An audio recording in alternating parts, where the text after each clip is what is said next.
Hello everybody, my name is Katie and welcome back to my channel, and for today's video I am organizing my home screen on my iPhone, and I've seen a lot of people recently do this, and they were using iOS 14, and I figured there is a lot of things for you to see for that, so I wanted to try to do something different and show you how to organize your phone screen without using iOS 14.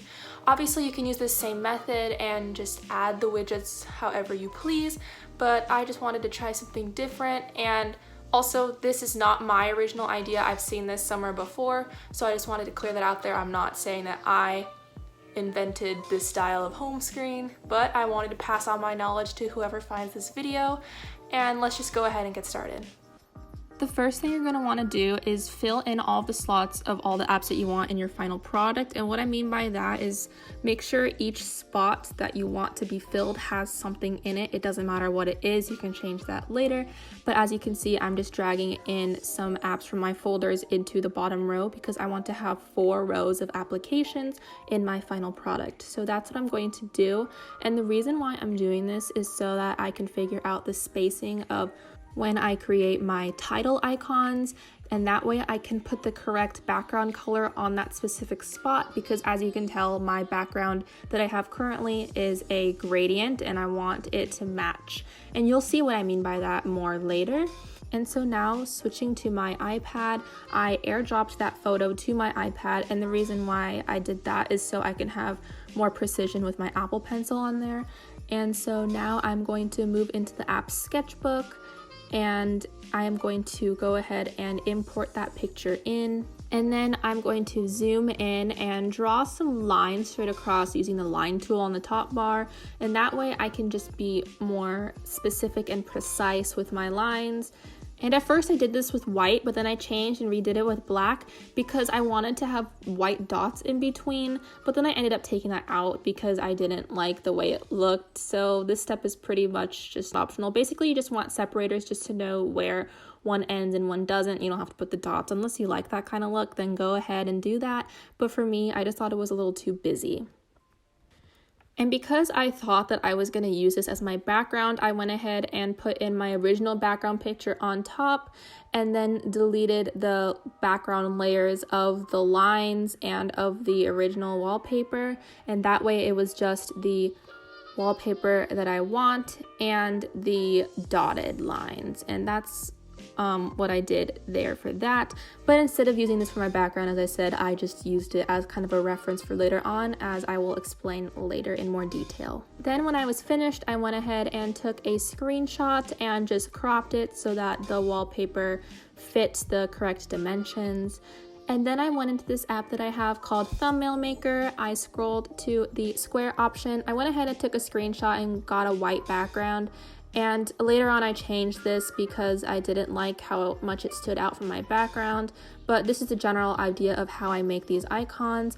I added some text and I typed the word social because this was what I was going to use to label my socials, and I went ahead and scrolled and found a font that I liked, and I initially used a font that had a printing style, but then I decided that I liked a cursive font later, so I changed that.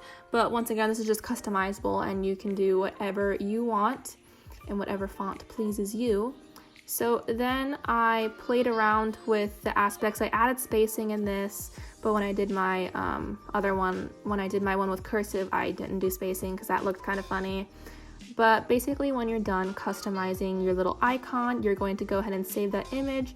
And then I had it in my camera roll and I airdropped it to my phone. Then moving back to my phone, I received that image and I went to the Shortcuts app, and then I clicked on Add a Shortcut, and I decided to put the command Open App. And since this was for my socials, I put in Instagram just because that was one of the socials, but you actually don't have to put in an action, and I figured that out later.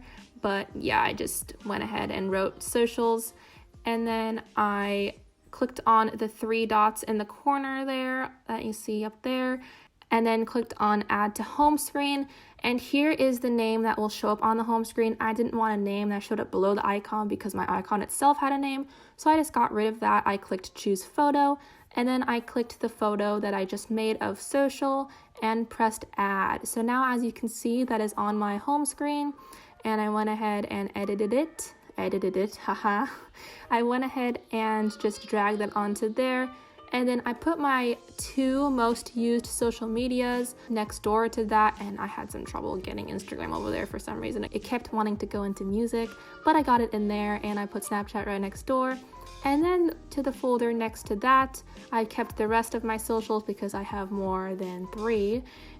And I just went ahead and organized them in the order that I wanted and changed the name of it to 3 dots. Another redundant social label under that. So that's basically the main deal with this. You're basically just going to repeat this 100 times. Well, not 100 times, but as much for however many apps that you have. And here is where I decided that I didn't really like how white and stuck out the icons were. So I used the photo that I made earlier where I separated the bars, and I just zoomed in to the part where the icon will be, and that way it matches the color of the background. And then I just redid my icon and saved that and used the same process to put that in there. So that's basically what I did for this whole entire process. It took some time, but it was kind of fun to do, and it was a nice break from studying, and I like the look of it blending in with the background a lot better because it kind of matches my folders on the right side where they kind of blend in the background since I have dark mode on my phone. And here is where I decided I wanted the cursive. So as you could see previously, I had printing on the dark background, but I liked the cursive on the dark background, so I just went ahead and changed that. And that's basically it. So here is the final home screen that I have here after I organize it all. I like the way it looks a lot because I can use my most accessed apps quickly with one touch instead of touching twice on the screen to open the folder. And if you swipe to the left, you can see my widgets that I have here. Just typically, I can always see my batteries, which is what I like to see. And then if you swipe to the right, I have some more folders, and swiping to the right, I have some more. Thank you so much for watching this week's video. If you liked it, please don't forget to give it a thumbs up and also subscribe down below because I post videos every single Sunday, and I hope to see you back again next week. Bye.